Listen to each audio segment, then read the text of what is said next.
কি? এই যমুনা গঙ্গা হচ্ছে ভগবানের অসংখ্য লীলার সাক্ষী। হ্যাঁ, যমুনায় চিন্তা করেন, কালকে প্রভু খুব সুন্দরভাবে বলছিল যে ভগবান শ্রীকৃষ্ণ এই ধরাধামে আসার পর, হ্যাঁ, কৃপাময় প্রভু কালকে বলছিল না যে প্রথম কৃপা পানকে যমুনা দেবী। কিভাবে মনে আছে কারো? শোনেননি? আচ্ছা, ওই জন্য আমি আবার মনে করাই দিচ্ছি। কালকে কৃপাময় প্রভু খুব সুন্দর করে বলেছিল যে গঙ্গা কৃষ্ণ ভগবান আবির্ভূত হওয়ার পর যখন বসুদেব তাকে মাথায় করে নিয়ে যাচ্ছিলেন, হ্যাঁ, যাওয়ার পথে কি হচ্ছিলেন, গঙ্গা রাস্তা করে দিয়েছিলেন, সরি যমুনা রাস্তা করে দিয়েছেন। কিন্তু যমুনা দেবী যখন যাচ্ছেন, যমুনা দেবী চিন্তা করছেন এই তো কৃপা নেওয়ার একটা সুযোগ। তখন যিনি যখন মাঝপথে গেছেন, তখন তিনি জল বাড়াচ্ছেন, জল বাড়ছে। আপনারা ছবিতে দেখবেন যে নন্দ মহারাজের ঠিক ডুবা অবস্থা। সরি, তখন কি করছেন নন্দ মহারাজ না, বসুদেব, হ্যাঁ, তখন ভগবান শ্রীকৃষ্ণ তো বুঝতে পেরেছেন যে কি কাহিনী। তখন ভগবান শ্রীকৃষ্ণ কি করেন, তার চরণটা গঙ্গায় যখন স্পর্শ করেন, তখন যমুনা আবার তার নিচু হয়ে যায়। কেন? তিনি হচ্ছেন প্রথম কৃপা লাভ করেন। হ্যাঁ, তো এরকম অনেক লীলাও আমরা দেখতে পাই বিভিন্ন জায়গায়। আমাদের গঙ্গা দেবী একবার 1998 সালে সম্ভবত মায়াপুরে বিশাল বন্যা হয়েছিল। বন্যা হয়ে জল উঠে মায়াপুরে, আপনারা সবাই গেছেন, রাধা মাধবের দর্শন করেছেন, রাধা মাধবের আসন পর্যন্ত, চরণ পর্যন্ত গেছে, চরণ স্পর্শ করেছে, তারপর নেমে গেছে। ঠিক আছে? আসলে এগুলো আমাদের বুঝতে হবে যে এই যে গঙ্গা যমুনা, তারা ভগবানের কত কৃপাধন্য। এই গঙ্গায় চৈতন্য মহাপ্রভু কত লীলা করেছেন, সেটা আলাদা বলবো। হ্যাঁ, না, রাধা মাধব অষ্টসখী যেটা আছে, ঠিক আছে, আপনারা প্রশ্নগুলো মনে রাখেন, আমরা পরে বলবো। হ্যাঁ, তো এই যে যমুনা দেবী, কৃষ্ণ সব লীলার সাক্ষী হচ্ছে যমুনা।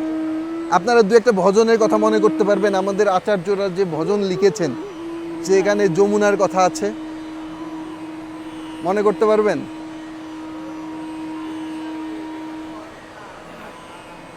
কালিন্দী যমুনা জয় জয় মহাবন, তাই না? জয় রাধে, জয় কৃষ্ণ জয়। এখন এইটা কিন্তু আমাদের একটা নিয়ম করলে ভালো, প্রভু অনুমতি দিলে। এই কাল থেকে গাড়ির মধ্যে ঘুমানো যাবে না। আজকে তো রাতে ভালো ঘুম হয়ে যাবে, তাই না? কালকে গাড়িতে, হ্যাঁ, নাহলে মোবাইলে না আমরা দিয়ে দিব, একটা ভজন গাইতে হবে গঙ্গা যমুনা নিয়ে। রাজি আছেন? এখন বলবেন প্রভু আমি তো পারবো না। না পারার কিছু না, আমিও গাইতে পারি না, সত্যি কথা আমিও গাইতে পারি না। কিন্তু হ্যাঁ, দেখে দেখে পড়বো, সুর না হোক, আমরা মহিমাগুলো তো বুঝলে আমরা বুঝতে পারবো। আচার্যরা লিখেছেন এই গঙ্গা যমুনা কালিন্দী কত মহিমা রয়েছে। আর দু একটা ভজনের কথা বলুন। রাধাকৃষ্ণ প্রাণমরে কি আছে, কি আছে লাইনটা বলেন। কালিন্দীর কুলে কেলি কদম্বের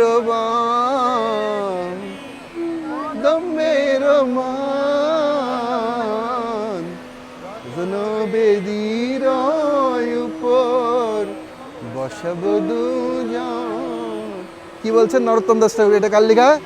নরোত্তম দাস ঠাকুরের লেখা। নরোত্তম দাস ঠাকুর কোথায় বলছেন? কালিন্দীর কুলে কেলি, কালিন্দী নদী। কালিন্দী হচ্ছে কার নাম? যমুনার একটা নাম। কেন নাম হয়েছে? হ্যাঁ, কালিয়া দমন হয়েছিল তাই, ঠিক আছে।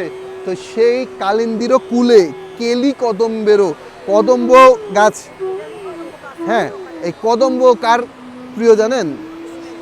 না, কৃষ্ণের প্রিয়, কিন্তু কদম্ব হচ্ছে রাধারানীর, আর তমাল হচ্ছে কৃষ্ণ, ঠিক আছে। এই জন্য বলছেন কৃষ্ণ এই কদম্বেরও বনে, হ্যাঁ, সেখানে রতন বেদি বানিয়ে রাধাকৃষ্ণকে আরাধনা করবে। তারপরে আরও সুন্দর সুন্দর বর্ণনা রয়েছে, আমি অত ডিটেলে যাচ্ছি না। আর দু একটা ভজন বলেন যেখানে যমুনা রয়েছে, গঙ্গা রয়েছে। নরোত্তম দাস ঠাকুরের আর একটা সুন্দর রয়েছে, বৃন্দাবন রম্যস্থান দিব চিন্তামণি ধাম, এখানেও কালিন্দীর কথা আছে, কালিন্দী যমুনা জয়, আরও অনেক অনেক ভজন আচার্যরা লিখেছেন যেখানে এই গঙ্গা যমুনা মহিমান্বিত হয়েছে, যেখানে ওনাদের মাধ্যমে ওনাদের মহিমা আমরা বুঝতে পারি। কৃষ্ণের যত লীলার সাক্ষী এই যমুনা দেবী, আর মহাপ্রভু সব লীলার সাক্ষী গঙ্গা দেবী। গঙ্গারও অনেক মহিমা রয়েছে, বলে শেষ করা যাবে না। আমি কিছু লেকচার শুনছিলাম 2-3 দিন ধরে, যেহেতু এদিকে আসছি, আমাদের ধাম দর্শন করতে হয় মূলত শ্রবণের দ্বারা, ঠিক আছে? যে কোনো ধাম শ্রবণের দ্বারা দর্শন করতে হয়। আমিও চেষ্টা করছিলাম ফাঁকে ফাঁকে বিভিন্ন মহারাজদের লেকচার শোনার, বিভিন্ন সিনিয়র ভক্তদের লেকচার, তারা এই গঙ্গা নিয়ে, যমুনা নিয়ে, কেদারনাথ নিয়ে, বদ্রীনাথ নিয়ে তারা কি কি বলেছেন সেগুলো আমি নিজের জন্য শুনছিলাম। প্রভু কালকে আজ্ঞা করেছে, তো ওইটাই কিছু কিছু জিনিস আপনার সাথে শেয়ার করছি ওনাদের লেকচার থেকেই। বলছে যখন আমরা শুনবো, আমি নিজেও ফিল করছিলাম, আমি যখন যমুনেত্রী থেকে নেমে আসছিলাম, যখন শুনছিলাম আসার সময়, তখন মনে হয় হায় রে, আমি লেকচারটা আগে শুনলে আমি হয়তো যমুনা দেবীকে আরও বেশি শ্রদ্ধা করতাম। হ্যাঁ, এখন যেটা শ্রদ্ধা করছি, কিন্তু শ্রদ্ধার ভক্তির পরিমাণটা আরও বেশি হতো যদি আমি তাদের সম্পর্কে জানতাম। এদিকে যদিও বই পাওয়া যায় বিভিন্ন, কিন্তু আমরা তো হিন্দি ভাষা বুঝবো না, তো আমাদের এই জন্য শ্রবণ। অন্য সময় আপনারাও বিভিন্ন ইউটিউবে বিভিন্ন সার্চ দিয়ে আমাদের ইসকন অনেক ভক্তদের লেকচার রয়েছে, হ্যাঁ, গঙ্গা যমুনার এগুলোর উপর, এগুলো শুনতে পারেন। কারণ কি, শোনার দ্বারা মনে হবে, এমনি সাধারণ নদী অনেকে আসবে ছবি তোলার জন্য, লাইভ দেওয়ার জন্য, এগুলো তো আমাদের জীবনের লাইভ হয়ে থাকবে সারা জীবন। আমরা তো অনেক বছর থেকে দেখছি, ভিডিও দেখি, ছবি দেখি, কিন্তু আজকে সৌভাগ্য হয়েছে আমাদের এই জায়গায় এসে, এই জায়গায় গঙ্গা মহিমার কীর্তন শোনার, কীর্তন করার। আমি তো এটা মনে হচ্ছে আমার জীবনের সৌভাগ্য যে গঙ্গা, যদিও আমি বেশি কিছু জানি না, কিন্তু হালকা আপনাদের সাথে আলোচনা করছি, এটা ওনার গঙ্গা দেবীর সাক্ষাতে, এটা আমাদের সৌভাগ্য। কি যায়, এই যে গঙ্গা মাইয়া, যমুনা মাইয়া সম্পর্কে আমরা আরও ধীরে ধীরে জানবো। যেমন যমুনা মাইয়া সম্পর্কে যেটা শুনে সম্রাট আকবর পর্যন্ত, সম্রাট আকবরের নাম শুনেছেন? না, এখন না, এখন না, আরে বল, এখন না, এখন না, ঠিক আছে। তো সম্রাট আকবরের নাম শুনেছেন। জীব গোস্বামীর কাছে যখন এই গঙ্গা যমুনা নিয়ে তত্ত্ব শোনেন, শুনে উনি এত খুশি হয়ে যান, মুসলিম সম্রাট আকবর। সে জীব গোস্বামীকে বলে, বলো তোমার কি চাই, তুমি যা চাইবে আমি তাই দিব। তো জীব গোস্বামীর চাওয়া দেখেন, জীব গোস্বামী বললেন ঠিক আছে। তখন জীব গোস্বামী, তখন আচার্যরা আগে কি করতেন, এই গ্রন্থগুলি পাতায় লিখতেন। তো সব পাতায় কিন্তু লেখা যেত না, আবার পাতায় লেখার জন্য উপযুক্ত কালি পাওয়া, কলম পাওয়া, এগুলো অনেক কঠিন হতো। তো এই জগৎবাসীর কল্যাণের জন্য জীব গোস্বামী সম্রাট আকবরের কাছে বললেন, এই যে আমরা কৃষ্ণের কথা লিখি, এগুলো লেখার জন্য খুব কষ্ট করতে হয়, আবার এগুলো বেশি দিন থাকে না। এই জন্য তখন প্রথম পেপার আবিষ্কার হয়েছে, ঠিক আছে? পেপার বলছে, যদি আপনি একটু ভালো মানের পেপারের বন্দোবস্ত করে দেন, ওই যে এটা তো কোনো ব্যাপারই না, তুমি অন্য কিছু চাও, এটা তো হয়ে যাবে, তুমি পেয়ে যাবে। তাই জীব গোস্বামী চাইলে অনেক কিছু চাইতে পারতেন সম্রাট আকবরের কাছে, কিন্তু তিনি কি চেয়েছেন, এই আমাদের জন্য এই যে রূপ গোস্বামী, সনাতন গোস্বামী, এই যে ভক্তি রসামৃত সিন্ধু, উপদেশামৃত, এই যে বিভিন্ন গ্রন্থগুলো লিখে গেছেন, হ্যাঁ, এগুলো যদি আপনারা পড়েন তাহলে বুঝতে পারবেন এগুলোর মহিমা কত, এগুলো আমাদের জীবনের জন্য কত প্রয়োজন। তো এগুলি যেন আমাদের জন্য দিতে পারেন, তাই জীব গোস্বামী পাদ তিনি কি করেছেন, সম্রাট আকবরের কাছে এই কাগজ আর কলম চেয়েছিলেন, তিনি আজীবন দিয়েছেন। তারপরে বলছেন, না তুমি আরও কিছু চাও, তাহলে এতে আমি সন্তুষ্ট না, কি চাও, ধন সম্পদ, মন্দির করে, কি চাও? তখন উনি আর একটা দ্বিতীয়বার বললেন, ঠিক আছে আপনি যখন বলছেন, অনেক বিনয় করে উনাকে সম্মান জানিয়ে বলছেন, ঠিক আছে যদি আপনি দিতেই চান, এই বৃন্দাবন হচ্ছে কৃষ্ণ থেকে অভিন্ন, বৃন্দাবনের লতা পাতা গাছ যা কিছু রয়েছে কৃষ্ণ থেকে অভিন্ন, এই প্রত্যেকটা ধামই কিন্তু, হ্যাঁ, এই যে ধামে এসে, ধামের হয়তো সাধারণ মানুষদের, ইভেন পশু পাখি কীট পতঙ্গ, এই যে তারাও কিন্তু ধামবাসী, ঠিক আছে, তারাও কিন্তু প্রত্যেকেই মহিমান্বিত। আমরা তুলসী আরতির সময় কি গাই, তুলসী মহারানীর কাছে কি পাই, বৃন্দাবন বিলাস কুঞ্জে দিয়বাস, মোরো এই অবিলাস বিলাস কুঞ্জে দিয়বাস, বৃন্দাবনের বিলাস কুঞ্জে আমরা বাসস্থান চাই। আর এই ধামে তারা জন্মগ্রহণ করেছে, এই লতা পালা গাছপালা। তো জীব গোস্বামী পাদ বলছেন যে এই বৃন্দাবনের এই আপনি কৃপা করে মুঘল আপনার একটা উইল করে দেন, যেন এই মুঘল সাম্রাজ্যের এইখানে কেউ যেন কখনো বৃন্দাবনের একটা লতা পাতারও কোনো ক্ষতি সাধন না করে, সবার সুরক্ষা প্রদান করেন। চিন্তা করেন কি আচার্যদের চাওয়া কি ছিল, যে কেউ যেন কখনো বৃন্দাবনের কোনো ক্ষতি সাধন না করে, উনার বংশ পরম্পরা, এবং উনি সম্রাট আকবর উইল করে দিয়ে গিয়েছিলেন। এই জন্য আমরা ধামে এসেছি, ধামে অনেক কিছু দেখবো, অনেক মানুষ, অনেক রকম। হ্যাঁ, আমরা হয়তো সবার ইচ্ছা পূর্ণ করতে পারবো না, কেউ আমাদের থেকে টাকা চাইবে, কেউ এটা চাইবে, আমরা দিতে পারবো না, কিন্তু আমরা তাদের অসম্মান করবো না, আমরা তাদের চরণে অপরাধ করবো না। আমরা পারলে তাদের সেবা করব, না পারলে না। এই ধাম অপ্রাকৃত জায়গা, এখানে আমাদের শ্রদ্ধা হচ্ছে ধামে যা কিছু করা হয় তার 1000 গুণ ফল। বুঝতে পেরেছেন? ধামে আর ভক্তরা তো আরোই গুরুত্বপূর্ণ। অনেক সময় এখানে আপনারা সবাই রয়েছেন না, আপনাদের মতো কত মহাত্মা রয়েছে আপনারা কি জানেন? আপনাদের কাছে মনে হতে পারে হ্যাঁ প্রভু প্রভু বা আমরা লাল কাপড়ে রয়েছে, আমরাই শুধু সাধু, আমরা দামি, কিন্তু আপনাদের মধ্যে নিজেদের মধ্যে যারা রয়েছেন তাদের মধ্যে অনেক ভক্তি আপনাদের রয়েছে, অনেক বড় বড় ভক্তরা রয়েছেন।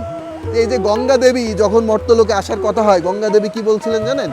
আমি তো যাব, আমার গঙ্গায় আমার স্রোতে সবাই তো পাপ ধুয়ে দিবে, গঙ্গা স্নান করলে সমস্ত পাপ মুক্ত হয়ে যায়। কালকে যমুনায় স্নান করেছেন না আপনারা? স্নান করার পর নিজেকে অনেক হালকা লাগেনি, অনেক ফ্রেশ লাগেনি? দেখবেন লাগবে। কেন? কারণ আমাদের পাপ রূপী, অনেক সময় দেখবেন আমরা যখন ভক্তি জীবনে ছিলাম না, জড়জগতিক জীবনে ছিলাম, কেউ যদি খুব খারাপ কাজে থাকে, খারাপ জীবন থাকে, সে অনেক উদ্বিগ্ন থাকে। ভক্তি জীবনে আসার পর ধীরে ধীরে উদ্বিগ্নতা কমে যায়। এই যে কেন? আমাদের পাপ যত হালকা হবে তত আমরা ফ্রি হব, তত আমরা স্বাভাবিক হই।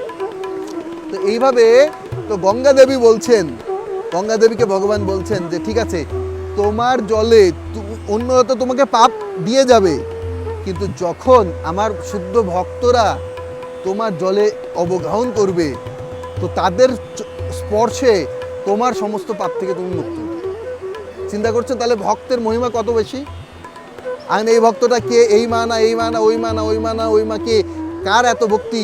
কে এত বড় ভক্ত আমরা কেউ জানি? আমি জানি আমি বড় না, কিন্তু আপনি বড় না তার কোনো গ্যারান্টি আছে?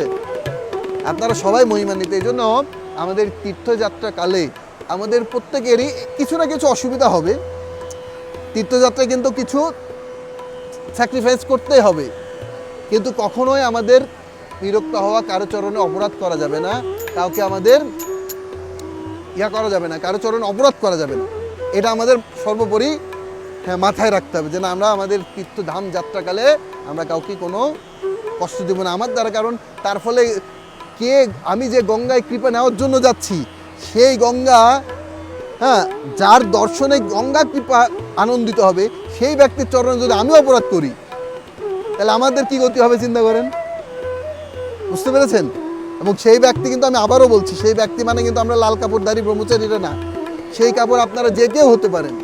কারণ কার হৃদয়ে কত ভক্তি, কে গঙ্গার প্রিয়, কে ভগবানের প্রিয় ভক্ত আমরা কেউ জানি না, তাই না? তো যাক, আমরা এখন আর বেশি দীর্ঘায়িত করবো না, আবারও কখনো সময় পেলে হ্যাঁ আপনাদের মাঝে আমরা আলোচনা করার চেষ্টা করব। তো আমাদেরও সবাই মিলে এই যে আজকে আমাদের যে মহাপ্রভুর 5টা জিনিস পূর্ণ হলো, তাই না? আমরা শুরুতে আলোচনা করেছিলাম কি কি? সাধুসঙ্গ।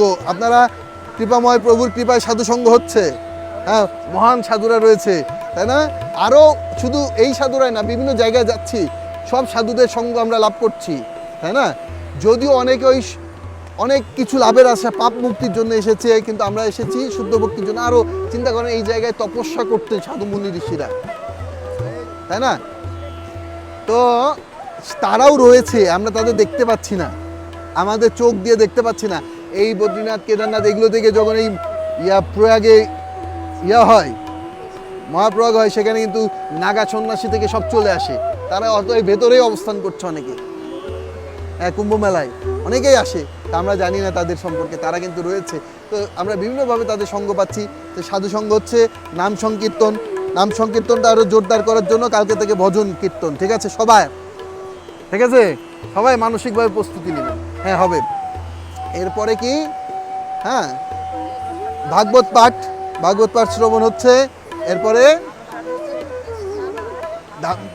ধামবাস হচ্ছে, আর বিগ্রহের সেবা, যখন আমরা বিভিন্ন মন্দিরে যাচ্ছি, পূজা অর্চনা দেখছি, দেখলেও সেই সেবার ফল লাভ হয়। ঠিক আছে, তো এটা আপনাদের কাছে সবার কাছে অনুরোধ যে আমরা এই ধামবাসকালে আমরা পরিপূর্ণ বেনিফিট লাভ করব, 100% বেনিফিট লাভ করতে। কে কে চান? আরে ও ঠিক আছে, তো আমরা কৃপাময় প্রভুর কৃপায় 100% কৃপা নিয়ে যাব। হরে কৃষ্ণ। তো আমরা অনুরোধ করবো এখন আমাদের শ্যামানন্দ প্রভুকে আমাদের যে এই গঙ্গার একটা